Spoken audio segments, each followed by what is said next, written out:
জ্বালানি নিয়ে বাংলাদেশের জলসীমায় 10টি জাহাজ অপেক্ষমান। বর্তমানে জ্বালানি পণ্য নিয়ে 10টি জাহাজ বাংলাদেশের জলসীমায় অবস্থান করছে।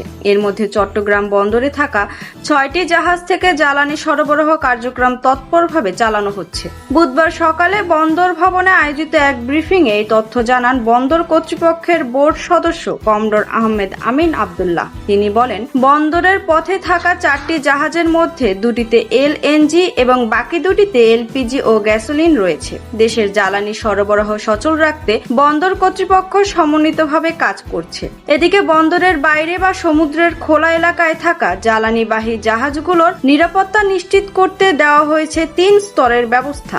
নৌবাহিনী ও কোস্ট গার্ড সহ সংশ্লিষ্ট বাহিনী যৌথভাবে দায়িত্ব পালন করছে। উল্লেখ্য, গত এক সপ্তাহে জ্বালানি সরবরাহ শেষে চট্টগ্রাম বন্দর ত্যাগ করেছে আরও 8টি জাহাজ।